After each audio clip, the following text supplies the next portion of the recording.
Nah, maka Bapak Ibu yang berbahagia, apa penyakit-penyakit kita itu, Pak Ustadz?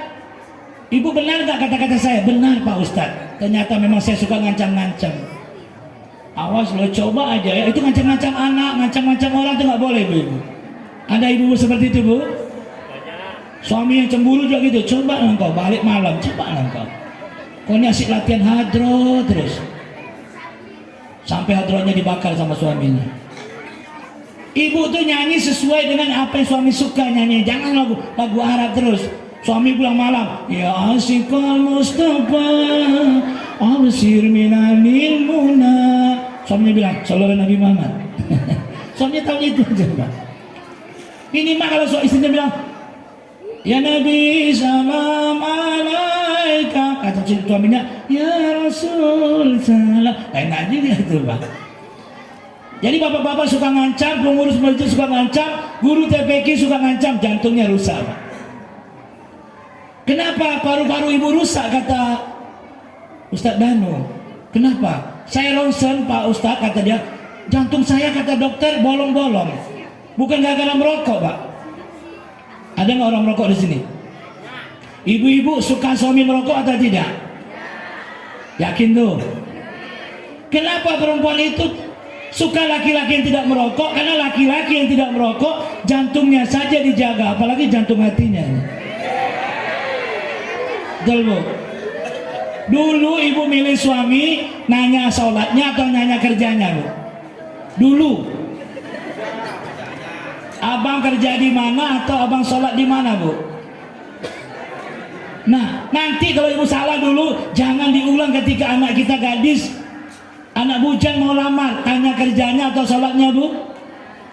Ah, ragu ibu-ibu itu. Yang melamar guru TPQ, gaji berapa guru TPQ itu?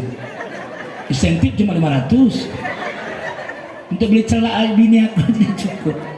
Bu, saya tanya Bu, mau nikahkan anak, nanya sholatnya atau nanya kerjanya Bu? Kok dua-duanya? Kalau dia nggak ada kerja tapi sholat, gimana Bu? Tak jadilah Pak. Bagaimana nanti mau nikahnya? Aman Bu. Ibu tanya, nanti yang laki-laki itu nanya Bu, kenapa mama nanya sholat? Kenapa nggak nanya kerja? Nah, sholat aja kau tinggalkan, apalagi anak mama besok. Allah aja nggak berani tinggalkan, apalagi anak mama.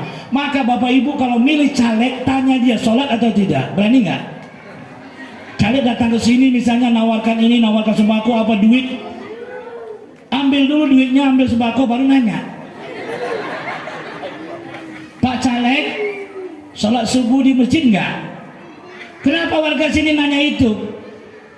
Pak caleg, Allah aja Pak caleg tinggalkan, apalagi kami masyarakat biasanya. Bisa berani bilang gitu? Tulis, caleg yang masuk ke kampung kita harus sholat 5 waktu berjamaah, baru kami pilih. Mau partai apa saja dia, partai cap biawak sekalipun. Ini partainya Islam tapi nggak sholat berjamaah, suruh pilih Pak, pakai topi, senyum, gaya aja Pak. Dan tidak merokok. Nah tadi ibu, kira-kira sholat berjamaah dan tidak merokok itu syarat partai dunia Islam. Tak tahu Indonesia seperti itu. Kenapa? Yang merokok itu jantungnya saja dia nggak sayang, apalagi dengan rakyatnya. Nanti dia mau ngetok palu batuk.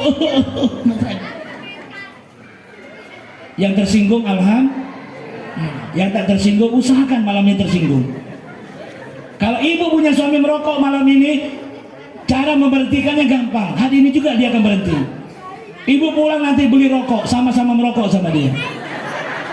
Saya suruh ibu. Dia buka pintu, teng tong, anak beranak sudah jejer. Kenapa tuh Le? Kenapa Le? Ibu kenapa merokok? Saya sudah tahu Mas. Ini Ustaz Chandra ngomong 5. Kalau mau Mas marah, marah Ustaz Chandra. Ya? Apa kata ibu ya? Kenapa ibu merokok? Mas, saya sudah tahu Mas. Ternyata perokok pasif lebih berbahaya daripada perokok aktif, maka kami aktifkan semua. Kami tahu Mas. Mas kan membunuh kami kan? Karena syarat menikah lagi harus melangkah istrinya kan, betul kan Bu?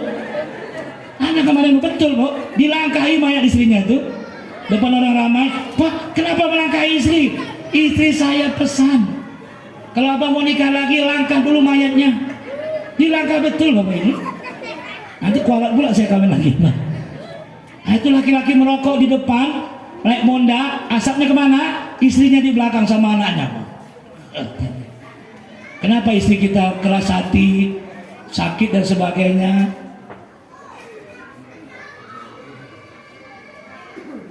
Dua jam lagi. Batas mendengar manusia normal itu 45 menit. Tidak sampai belum? Belum. Cara berhentikan Ustadz cuma dua, nggak usah kasih kertas. Ini bukan masalah berhentikan Ustadz, bukan. Ini infak untuk Ustadz ya. Berhentikan Ustadz cuma dua caranya. Kalau ada salah satu di antara duanya, Ustadz harus berhenti dengan tiba-tiba. Gak usah panjangkan, zolim Ustadz itu. Yang pertama, banyak yang nengok jam. Berhentilah Ustadz itu Pak. Secara kejiwaan dia sudah bosan tuh Pak. 2-3 orangnya nengok gitu berarti udah bosan. Berhentilah daripada sia-sia kita ngomong Pak. Yang kedua ada yang gini, kerek. Itu syarat tuh. Ustadz mau patah nih. Kalau Ustadz terus patah betul nih. Coba lah ketua yayasan jam aja saya berhenti tuh Pak.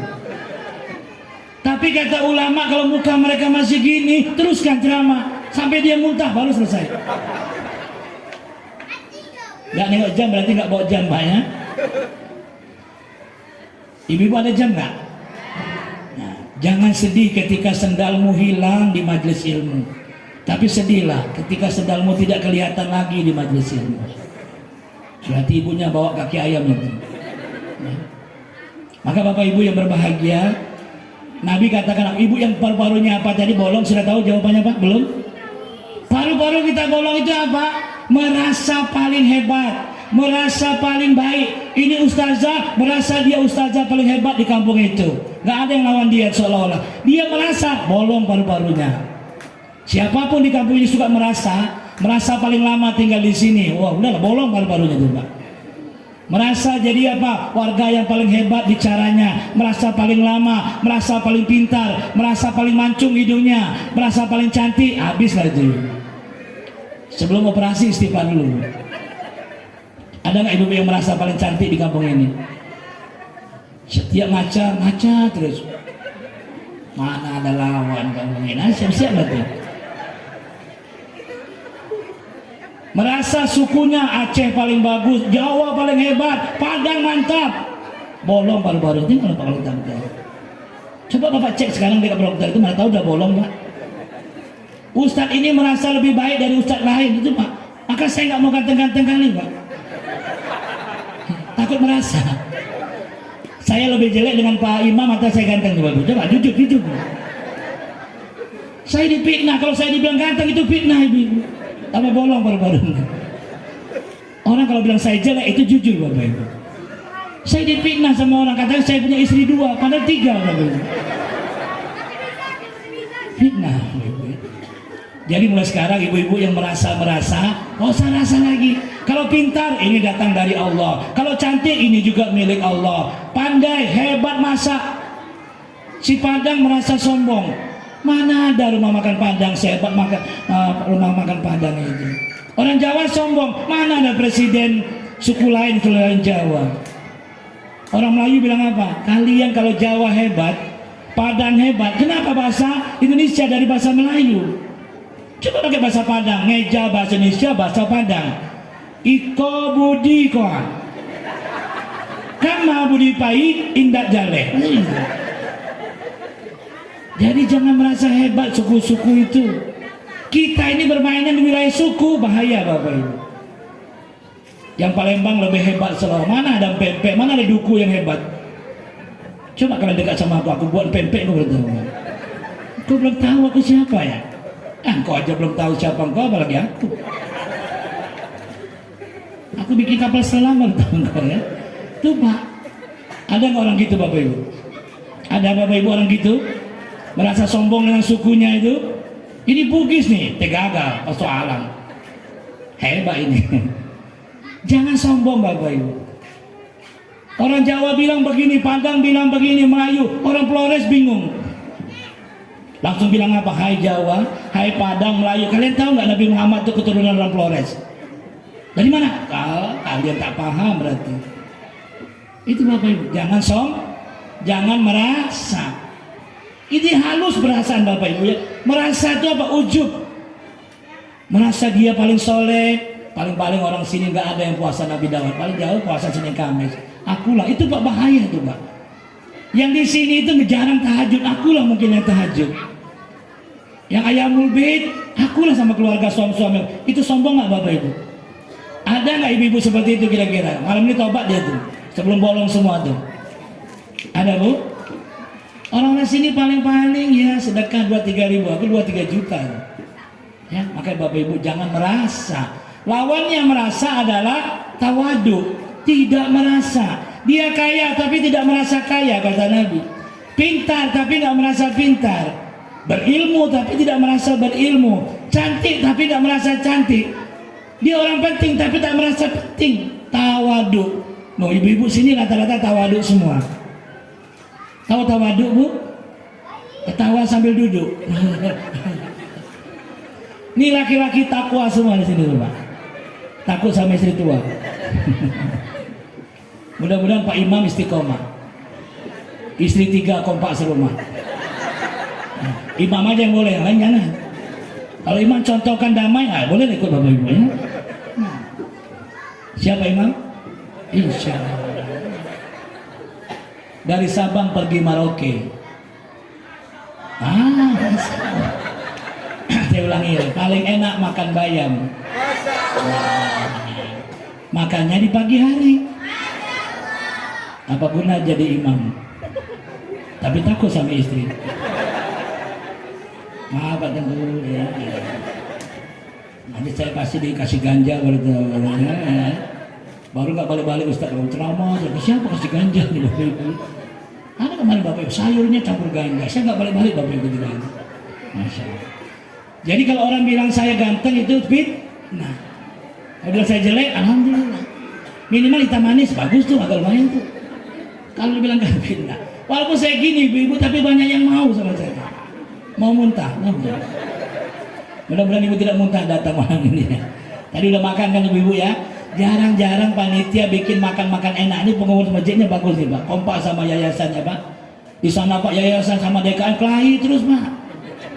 Dua-dua tak datang ke masjid, masih datang, buang muka. Udah berapa tahun sampai sekarang polisi tak selesai Pak. Semua tak selesai menyelesaikannya. Karena ego punya. Masjid ini pokoknya uangnya harus jelas. Yayasan pegang, ini kan di bawah yayasan. Tidak, berdiri masjid dulu baru yayasan. Masing-masing lain. Itu sama-sama Islam tuh Pak. Dasar kan Pak ya, dia belum bolong jantungnya tuh Pak. Merasa paling lama. Jadi ibu ada merasa nggak kira-kira? Ada merasa lagi Bu? Tapi kalau merasa makanan boleh, merasa makanan. Pasti ada. Ada nggak yang merasa paling cantik? Ada suaminya bilang, kamu kok gendut kali dek? Oh risau dia gitu. Risau, apanya yang gemuk ya? Apanya ya? Body aku, mulai fitness. Masih gemuk juga, naik sepeda. Langgar pohon pelampu. Ada lebah pula di situ, tambah gemuk lagi ibu itu. Baru suami bilang, bukan nyamuk sembarang nyamuk. Masa nyamuk datang dari Mekah. Bukan gemuk sembarang gemuk. Gemuk itu membawa berkah. Berarti ngamin itu apa tuh? Orang gemuk tuh. Kalau ibu itu cantik dan langsing, yakinlah dia nggak akan hidup tuh. Digoda orang terus. Kadang-kadang ibu nggak sadar, jadi cantik itu suami cemburu terus. Senang nggak dicemburui suami ibu? Tidak, kemana-mana ditanya, Miss call di mana kau? Pengajian bang, pengajian sama siapa? Ustaz Chandra bang, aman kau, aman. Kalau Ustaz Chandra nggak jelek. Dulu ada 3 orang janda dekati saya Pak. Pas saya langsing Pak, saya langsung lo pergi Pak. Tak jadi Ustaz, tak jadi. Kenapa Bu tak jadi? Ustaz udah gemuk sekarang. Kenapa gemuk alasannya? Nanti kalau kita nikah siapa yang hamil? Ya juga teman. Maka ibu-ibu yang berbahagia, gemuk alhamdulillah, langsing juga. Nah, semuanya alhamdulillah, apapun yang Allah berikan pasti yang Maka cari istri, cari suami jangan terlalu ganteng, jangan terlalu jelek, Bu. Ibu terlalu dia ganteng, ibu cemburu, terlalu jelek dia muntah ibu. Cari yang sedang-sedang. Nah, wajah saya ini sedang-sedang. Ganteng tidak, jelek pun tidak. Karena kan istri saya muntah juga, muntah tidak. Nah, ibu cantik-cantik ke pasar digoda sama tukang ikan semuanya. Mana jadi ke pasar? Ibu sinilah beli ikannya gratis penghuninya. Cantik salah, jelek salah. Cantik diganggu orang, jelek digonggong anjing. Maka jadi wanita yang sedang. Maka ibu-ibu termasuk ibu yang sedang-sedang malam ini ya. Anaknya cantik-cantik semua, masya. Kalau kita dipuji jawabannya apa? Walillahilham. Apa Bapak Ibu? Segala bentuk pujian hanya milik Allah. Ibu-ibu sini kok bagus-bagus semua, solehat semua. Walillah. Langsung berdoa, ya Allah jadikan aku lebih baik dari apa yang mereka sangka. Kok cantik kali ibu ini ya. Suami melapor, suami muji-muji istrinya. Ya, wahai istriku, engkau ini tidak tua-tua ya. Dalam hatinya tahu-tahu mati.